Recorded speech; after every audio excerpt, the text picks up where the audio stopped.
السلام علیکم ورحمۃ اللہ وبرکاتہ.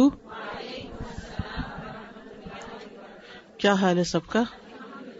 نحمده ونصلی علی رسولہ الکریم، اما بعد فاعوذ باللہ من الشیطان الرجیم، بسم اللہ الرحمن الرحیم. رب اشرح لی صدری ویسر لی امری واحلل عقدۃ من لسانی یفقہوا قولی. نماز کی شرائط. شرط کا معنی یعنی شرط کیا چیز ہوتی ہے؟ اہل اصول کی اصطلاح میں شرط سے مراد جس کے نہ ہونے سے حکم کا نہ ہونا لازم آئے، یعنی جس کے نہ ہونے سے اگر شرط نہیں تو پھر کیا ہے؟ حکم بھی نہیں، یعنی شرط نہیں تو حکم بھی نہیں ہوگا. لیکن شرط کے پائے جانے سے حکم کا پایا جانا لازمی نہیں. مثلاً وضو نماز کی شرط ہے، اگر وضو نہیں ہوگا تو نماز نہیں ہوگی. لیکن اگر وضو ہوگا تو کیا ہر وقت نماز پڑھنی ہوگی؟ نہیں. ٹھیک ہے نا؟ تو نماز کے صحیح ہونے کی شرائط سے مراد وہ کام ہیں، وہ اعمال ہیں جن پر نماز کا صحیح ہونا منحصر ہے، یعنی ان کے بغیر نماز صحیح نہیں. اس طرح کہ اگر ان شرائط میں سے کسی شرط میں کوئی خلل آ جائے تو نماز درست نہیں ہوگی. یعنی اگر ان شرائط میں سے کوئی شرط پوری نہیں ہوگی تو کیا نہیں ہوگا؟ نماز درست نہیں ہوگی. تو نماز کے درست ہونے کے لیے جن کاموں کا ہونا ضروری ہے ان کو شرائط کہتے ہیں. نماز کی 9 شرائط ہیں. کتنی شرائط ہیں؟ 9 شرائط ہیں. نمبر 1 مسلمان ہونا.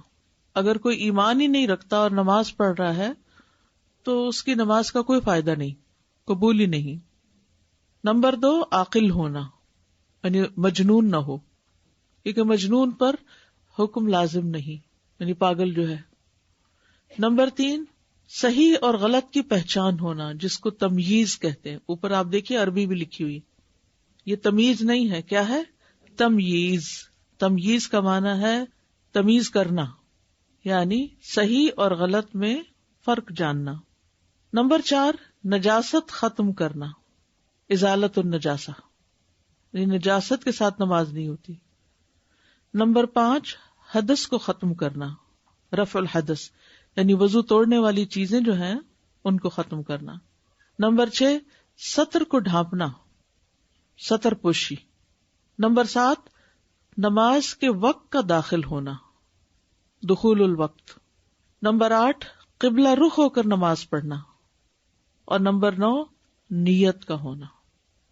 یہ سب کیا کہلاتی ہیں؟ شرائط. اور شرائط کیا ہوتی ہیں؟ جن کے نہ ہونے سے نماز نہیں ہوتی. یعنی نماز کے کانٹیکس میں اگر ان شرائط میں سے کوئی شرط پوری نہ ہو تو نماز نہیں ہوگی. آپ بے شک پڑھتے رہے لیکن نماز نہیں ہوگی.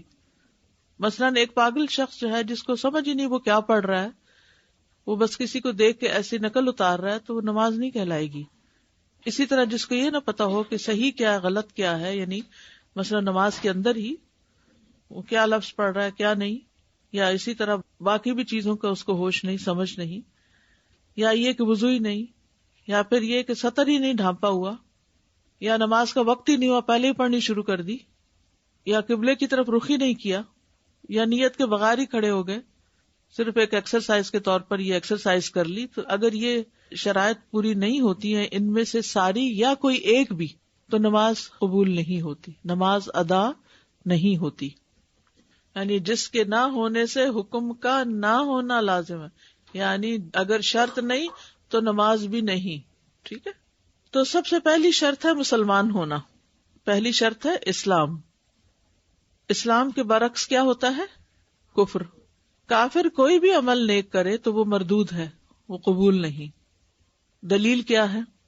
قرآن مجید میں آتا ہے ما کان للمشرکین ان یعمروا مساجد اللہ شاہدین علی انفسہم بالکفر اولئک حبطت اعمالہم وفی النار ہم خالدون. مشرکین کا کبھی حق نہیں کہ وہ اللہ کی مسجدیں آباد کریں اس حال میں کہ وہ اپنے آپ پر کفر کی شہادت دینے والے. مسجد کی آبادی سب سے زیادہ کس چیز سے ہوتی ہے؟ وہاں بیک سیل کرنے سے؟ نماز. یعنی مسجد کو اگر آباد کرنا ہے تو کھیلوں سے نہیں بلکہ کس سے کریں گے آباد؟ نماز پڑھ کے. مسجد بنائی کس لیے گئی ہے؟ اس کا سب سے اول اور پہلا مقصد نماز کی ادائیگی. تو مشرکین مسجدیں آباد نہیں کر سکتے جبکہ وہ خود کفر کی گواہی دے رہے ہیں. یہ وہ ہیں جن کے اعمال ضائع ہو گئے اور وہ آگ ہی میں ہمیشہ رہنے والے ہیں.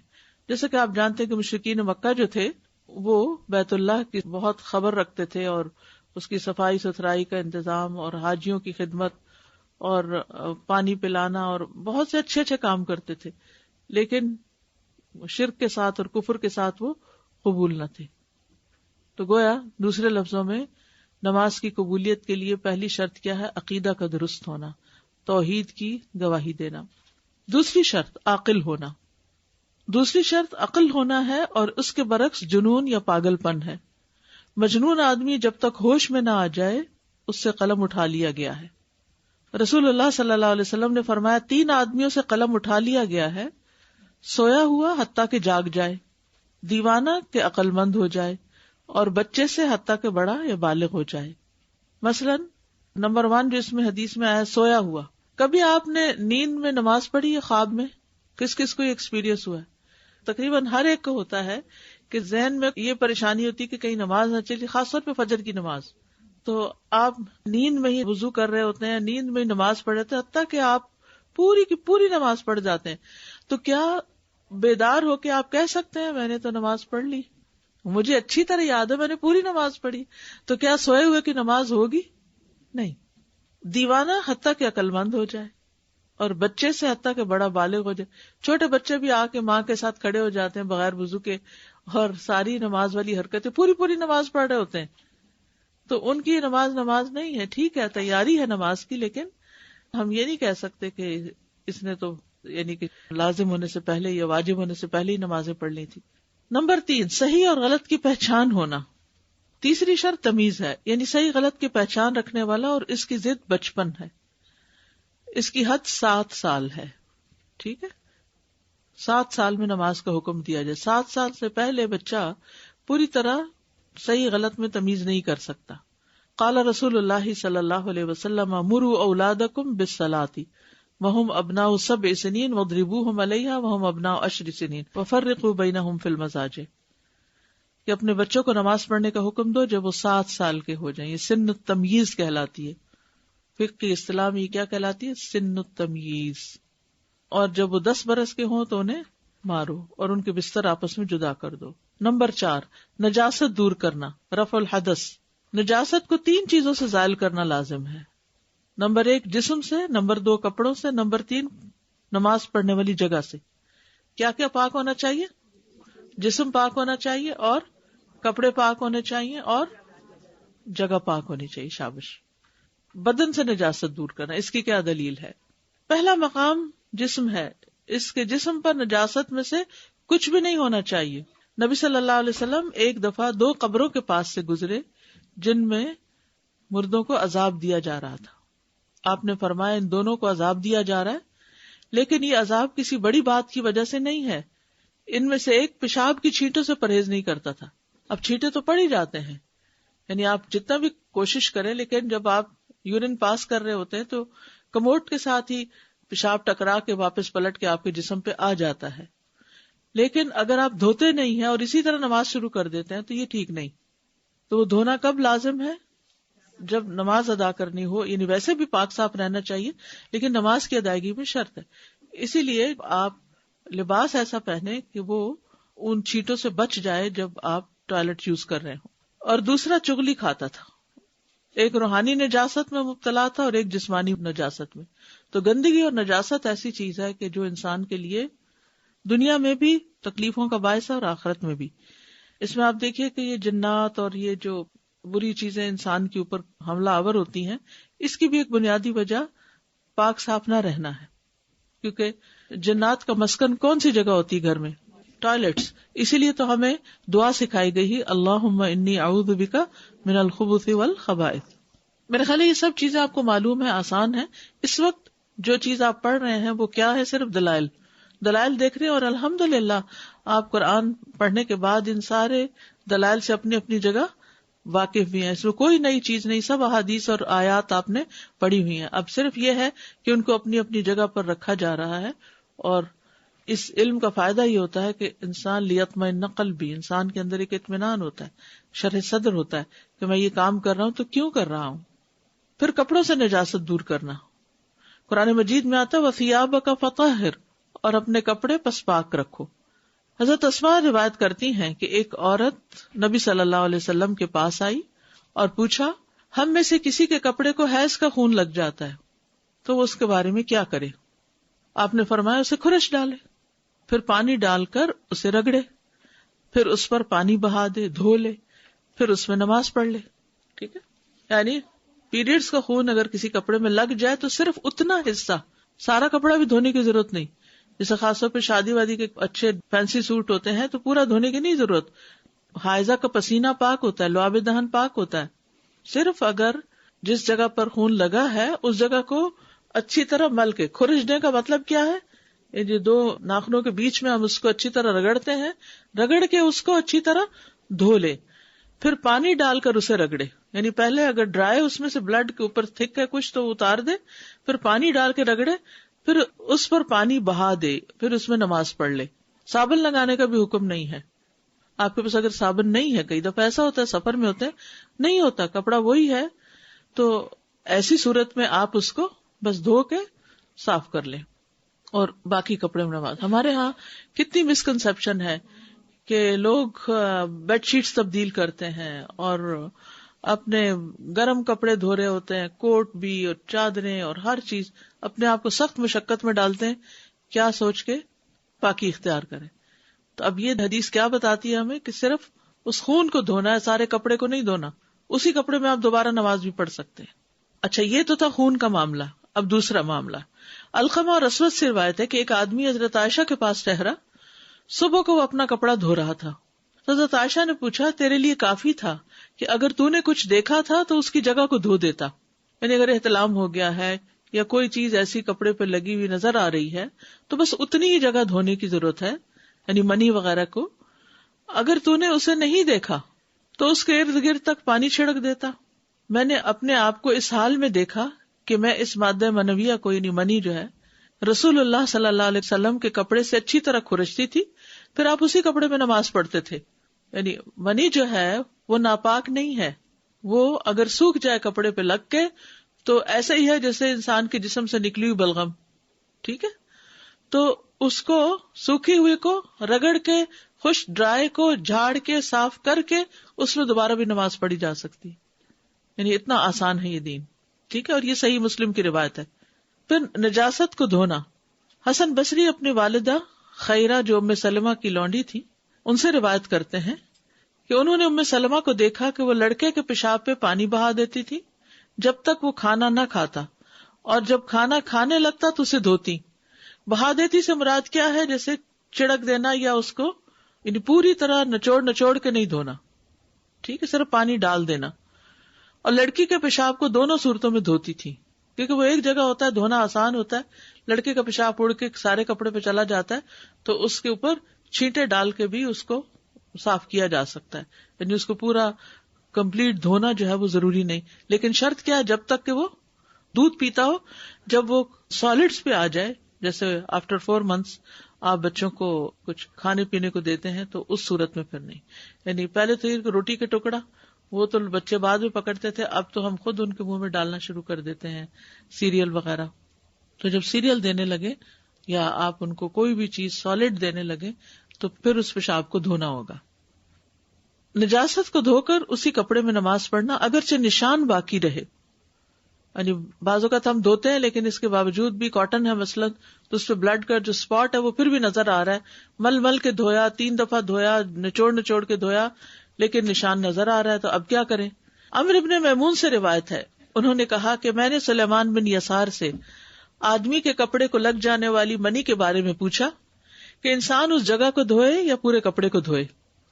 تو انہوں نے کہا مجھے عائشہ رضی اللہ عنہا نے بتایا کہ رسول اللہ صلی اللہ علیہ وسلم کپڑے سے منی کو دھوتے، پھر اسی کپڑے میں نماز کے لیے تشریف لے جاتے اور میں اس میں دھونے کا نشان دیکھ رہی ہوتی تھی. دوسری حدیث ہے اس سلسلے کی، حضرت عائشہ سے مروی ہے، فرماتی ہیں کہ میں اور اللہ کے رسول ابو القاسم صلی اللہ علیہ وسلم ایک کپڑے میں سوتے تھے. کبھی میں حیض کی حالت میں ہوتی تھی. اگر اس کپڑے کو مجھ سے کوئی حیض وغیرہ لگ جاتا تو اتنی جگہ دھو لیتے, مزید جگہ نہیں دھوتے تھے. یعنی میرا خون جو ہے اگر آپ کے کپڑے کو لگ جاتا تو بس اتنا دھوتے, اور اس میں نماز بھی پڑھتے تھے, پھر دوبارہ میرے ساتھ لیٹ جاتے. اگر پھر کوئی چیز لگ جاتی تو دوبارہ اسی طرح دھوتے, اس سے زائد جگہ نہیں دھوتے تھے.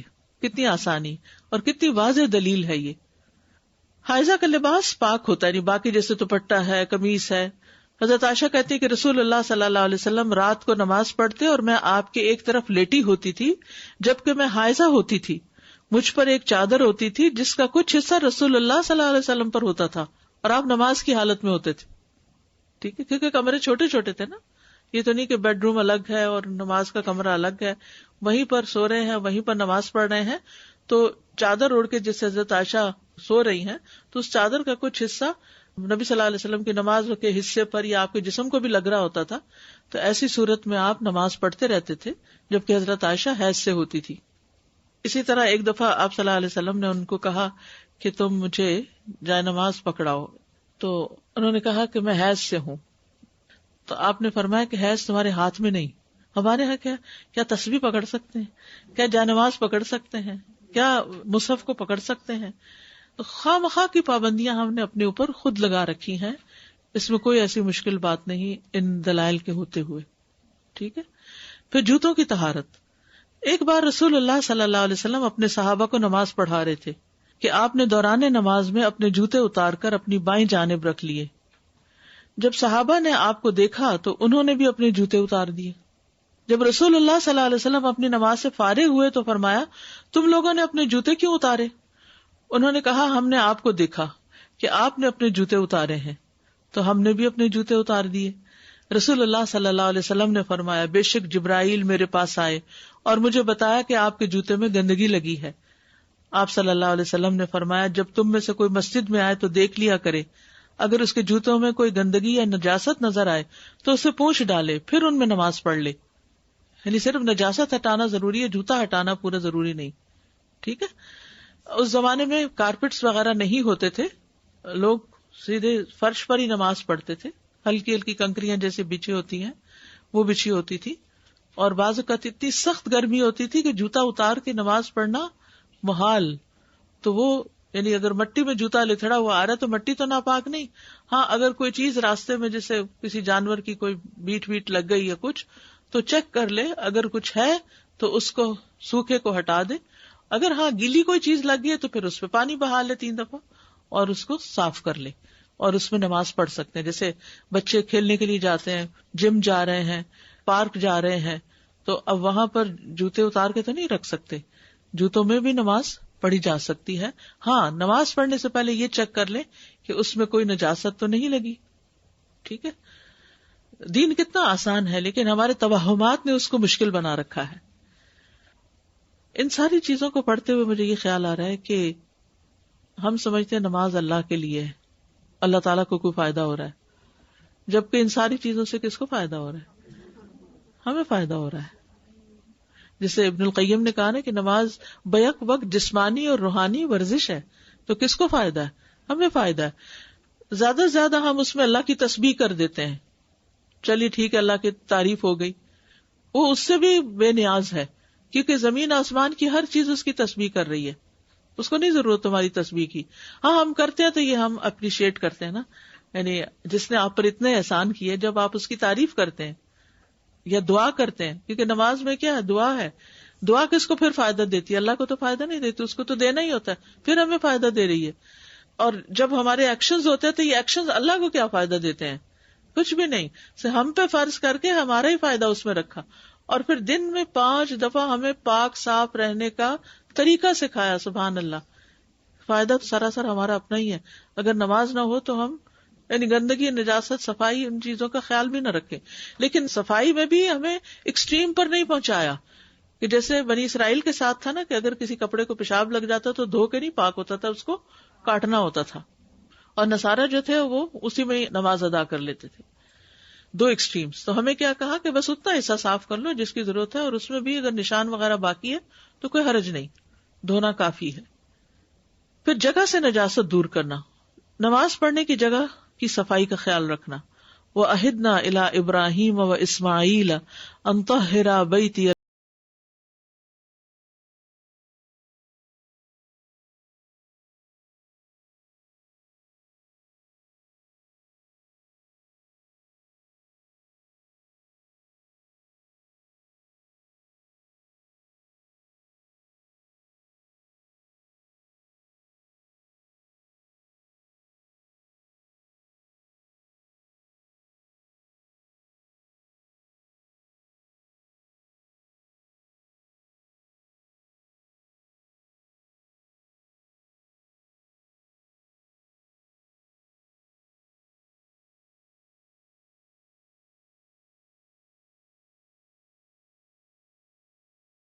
کہ تم دونوں میرے گھر کو طواف کرنے والوں اور اعتکاف کرنے والوں اور رکوع کرنے والوں اور سجدہ کرنے والوں کے لیے پاک صاف رکھو.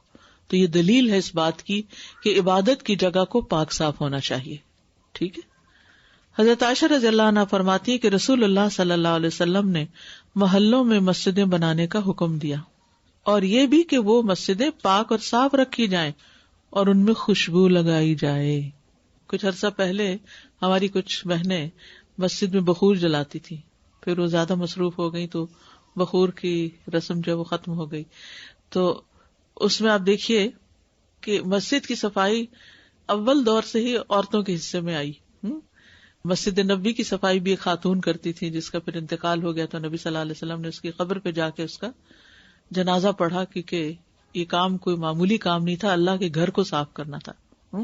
تو بہرحال نبی صلی اللہ علیہ وسلم نے کیا حکم دیا کہ صرف مسجدیں بناؤ ہی نہیں بلکہ ان کو پاک صاف بھی رکھو اور خوشبو بھی لگاؤ. پاک صاف رکھو، پاک اور صاف بھی، صرف پاک نہیں صاف بھی. اور صفائی کے لیے ہر کچھ عرصے کے بعد کارپیٹس کو دھلنا چاہیے تاکہ اندر گئے ہوئے جو جراثیم وغیرہ ہیں اور جو ڈسٹ وغیرہ ہے وہ بھی پوری طرح نکل جائے. اور اسی طرح یہ کہ خوشبو لگائی جائے. مسجد میں انسان جائے تو ایک فیلنگ آئے کہ مسجد کے اندر، اسی لیے مسجد کے اندر پیاز اور لہسن اور یہ چیزیں کھا کر جانے سے منع کیا گیا، کیونکہ اس سے مسجد کی صفائی اور پاکیزگی کے اندر فرق آتا ہے. پھر نجاست کو دھونا. انس بن مالک کہتے ہیں نبی صلی اللہ علیہ وسلم نے ایک دیہاتی کو دیکھا جو مسجد میں پیشاب کر رہا تھا. آپ نے فرمایا ایسے کچھ نہ کہو، حتیٰ کہ جب وہ فارغ ہو گیا تو آپ نے پانی منگوایا اور اس پیشاب پر بہا دیا، یعنی وہ فرش صاف کر دیا گیا. تو اگر کبھی کوئی بچہ یا کسی سے بھی کوئی ایسی چیز ہو جائے مسجد کے فرش پر تو اس جگہ کو صاف کر لینا چاہیے. کارپیٹ کا صرف وہ حصہ صاف کر لیا جائے، سارا کارپیٹ اٹھا کے باہر لے جا کے دھونے کی ضرورت نہیں ہے. ٹھیک ہے. کچھ جگہوں پر نماز کی اجازت ہے، جیسے بستر پر نماز. حضرت انس نے اپنے بستر پر نماز پڑھی، خاص طور پر اگر بیمار ہو.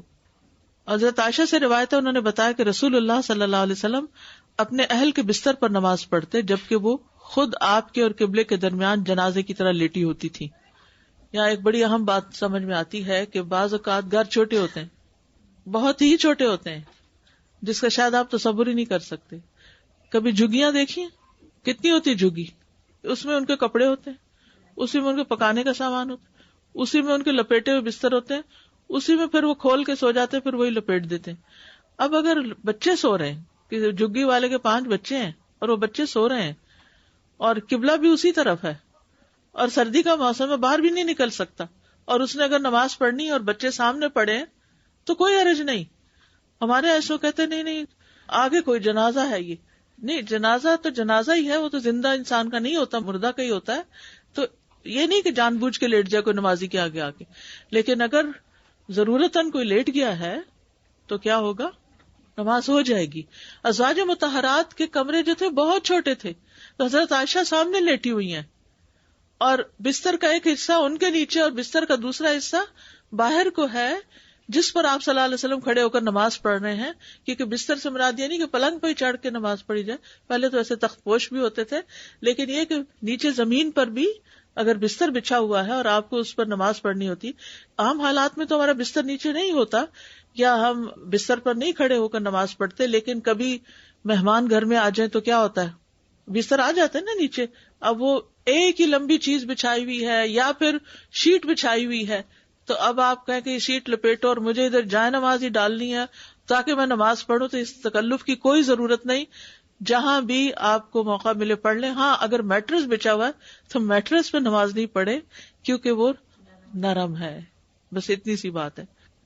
فوم کی جائے نمازیں نکلی ہوئی ہیں تو پھر ان پہ پڑھنا ٹھیک نہیں ہے، ان پہ نہیں پڑھنا ٹھیک.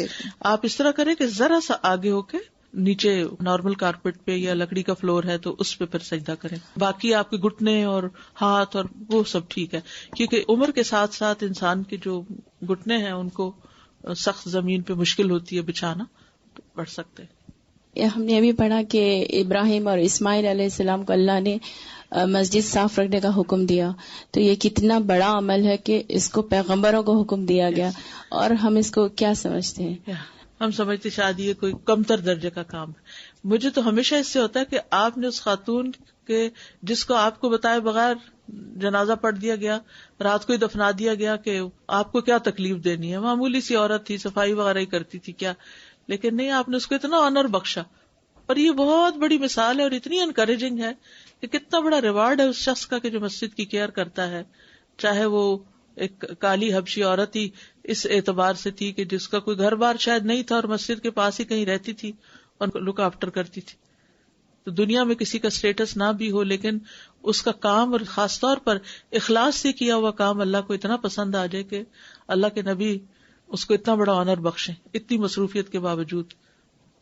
جی میرا سوال ہے کہ جیسے حیض کی حالت میں عورت مسجد میں انٹر ہو سکتی ہے؟ جیسے حرم شریف میں ہم چلے جاتے ہیں، کئی دفعہ پیریڈز ہوئے ہیں اور اندر چلے گئے جسٹ دیکھنے کے لیے یا بیٹھنے کے لیے. گزر سکتے ہیں، وہاں بیٹھے نہیں، لیکن اگر ضرورت پڑے، بعض اوقات کسی کو بلانا پڑتا ہے یا بعض اوقات لوگوں کا راستہ ہی وہاں سے ہوتا ہے ایک طرف سے دوسری طرف گزر کے جانے کے لیے، تو ایسی صورتوں کو منع نہیں ہے. اور دوسرا کہ طواف جو ہے وہ ہم چپل پہن کے جو اپنے گھر سے یہاں سے اسپنج کی چپل لے جاتے ہیں، جی صاف ہو تو جی بالکل. ابھی آپ نے آج کل تو ریسنٹلی خاص طور پر دیکھا ہوگا جب سے ایکسٹینشن ہوئی ہے، الحمدللہ کافی سالوں سے جانے کا اتفاق ہوا، تو اس میں یہ کہ پہلے تو ہارڈلی کبھی کسی کو ایسے دیکھا تھا، لوگ چمڑے کے موزے پہنتے تھے، لیکن ریسنٹلی 1-2 سال سے میں نے نوٹ کیا کہ کراکس کے چپل جو ہیں کراکس کے جی وہ لوگ پہن کے طواف کر رہے ہوتے ہیں، تو کوئی منع بھی نہیں کرتا. اور صاف ستھرے اگر جوتے، یعنی اس طرح کے چپل ربڑ کے کہ جو آپ نے باہر کہیں کسی گندی جگہ نہیں بھی پہنے، تو الحمدللہ آپ پہن کے طواف کر سکتے ہیں، منع نہیں ہے. بس اصل میں صفائی اور طہارت کا لحاظ رکھنا ہے، یعنی ایک مٹیریل جس سے آپ کا شلوار بنی اور ایک مٹیریل جس سے آپ کا جوتا بنا تو کوئی حرج نہیں ہے. اگر وہ ربڑ کا بنا اور یہ کپڑے کا ہے، کر سکتے ہیں. Thank you. اس سال میں رمضان کے عمرے پہ گئی تھی، ایک یمن کی بچی تھی، مطلب ینگ لڑکی تھی، وہ باقاعدہ پیریڈز کے دوران صف میں بیٹھی تھی. میں نے اس کو کہا تم ہٹ جاؤ، تو کہتی نہیں کوئی مسئلہ نہیں ہے. جی تو یہ سب کر سکتے جی کر سکتے ہیں ضرورت، کیونکہ بعض اوقات ایسا ہوتا ہے کہ جیسے کوئی کلاس ہے، اب یہاں پر آپ دیکھیے کئی لیکچرز ایسے ہوتے ہیں، تو محمد الجبالی کی کتاب ہے، اس میں انہوں نے پورے دلائل دیے. انشاءاللہ آگے جب مسجد وغیرہ کا بیان آئے گا تو میری کوشش ہوگی کہ آپ کو دلائل کے ساتھ یہ بات بتائی جائے کہ ایسی صورت میں مسجد میں جا سکتے ہیں. ہاں اگر آپ سمجھتے ہیں کہ آپ کے جسم سے کوئی نجاست مسجد کو نہ لگے تو اپنے ساتھ کشن یا کوئی بھی ایسی چیز لے کر جائیں جس سے مسجد کا تقدس اور طہارت پامال نہ ہو.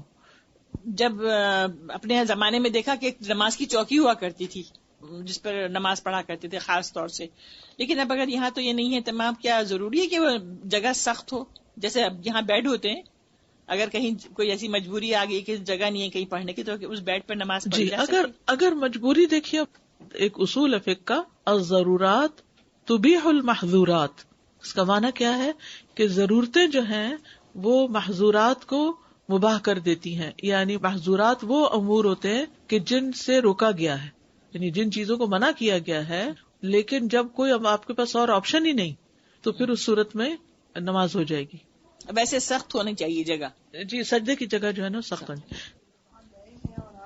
ہو گئے ہیں تو آپ صرف مطلب آپ اندر جانا چاہ رہے ہیں تو کین یو گو؟ جی بالکل you can go, no problem. یعنی 4 دن کے لیے مثلاً کوئی خاتون گئی ہیں اور انہی 4 دن میں پیریڈز ہو گئے.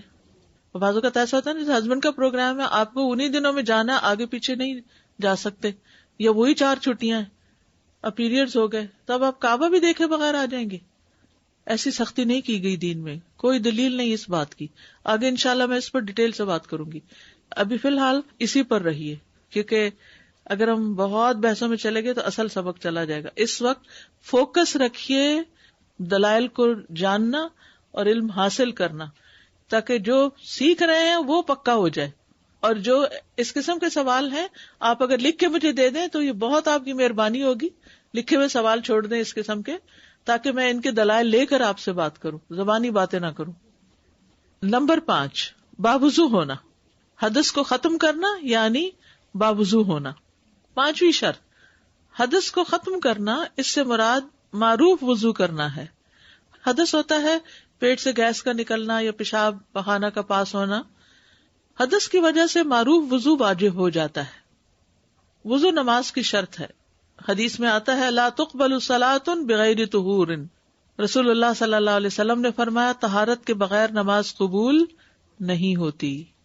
ایک اور حدیث میں ہے, ابو ہریرہ رضی اللہ عنہ سے روایت ہے, انہوں نے کہا کہ رسول اللہ صلی اللہ علیہ وسلم نے فرمایا جس شخص کا وضو ٹوٹ جائے, یعنی اسے حدث ہو جائے, حدث ہونا کہتے ہیں وضو ٹوٹنا, اس کی نماز قبول نہیں ہوتی جب تک وہ وضو نہ کرے. ایک آدمی نے پوچھا جو حضر موت کے علاقے سے تھا, یہ بھی یمن کی طرف کا علاقہ ہے, اے ابو ہریرہ حدث کیا ہے؟ اس کو نہیں سمجھ آئی. ہو سکتا ہے آپ کو بھی شروع میں جب میں نے ازالت النجاسہ اور حدث کا دور ہونا تو نہ سمجھ آئی وہ حدث کیا ہے. تو انہوں نے کہا فسا یا درات, یعنی وہ ہوا جو پخانے کے مقام سے خارج ہو, اس سے وضو ٹوٹ جاتا ہے. وضو کے بغیر نماز کا وبال, یعنی کتنا ضروری ہے وضو کرنا. ابن مسعود سے مروی ہے کہ نبی صلی اللہ علیہ وسلم نے فرمایا اللہ کے بندوں میں سے ایک بندے کے بارے میں حکم دیا گیا کہ اسے قبر میں 100 کوڑے لگائے جائیں. وہ تخفیف کا سوال کرتا اور دعا کرتا رہا یہاں تک کہ 1 کوڑا باقی رہ گیا, باقی معاف کر دیے گئے. جب اسے یہ 1 کوڑا لگایا گیا تو اس پر اس کی قبر آگ سے بھر گئی. جب اس سے سزا کا اثر زائل ہوا تو اس نے فرشتوں سے پوچھا کہ تم نے مجھے کس بنا پہ کوڑا لگایا؟ انہوں نے کہا کہ تم نے ایک نماز بغیر وضو کے پڑھی تھی اور تم ایک مظلوم کے پاس سے گزرے تھے اور اس کی مدد نہیں کی تھی, یعنی تم کر سکتے تھے اور تم نے نہیں کی. یہ 2 قصور تھے جس کی بنا پر اس کو سزا دی گئی. تو اللہ تعالیٰ ہمیں معاف کرے. بہت احتیاط کرنی چاہیے, لیکن وہم میں بھی نہیں رہنا چاہیے. کچھ لوگوں کو وہم کی بیماری ہوتی ہے کہ میرا وضو نہیں ہوا, کیا پتا پھر گیس نکل گئی ہو, مجھے ایسے فیلنگ آ رہی ہے. اس کو کنسیڈر نہیں کرنا چاہیے. اس کی ہمیں ایک حد بتا دی گئی کہ اگر آواز آئے یا بو آئے تو پھر ہی اس کو کنسیڈر کیا جائے گا. ادروائز صرف اگر جسم میں ایسی صرف ہلکی سی حرکت محسوس ہوئی ہے لیکن کوئی واضح دلیل نہیں آپ کے پاس کہ کوئی چیز باہر نکلی ہے تو اس سے وضو نہیں جاتا.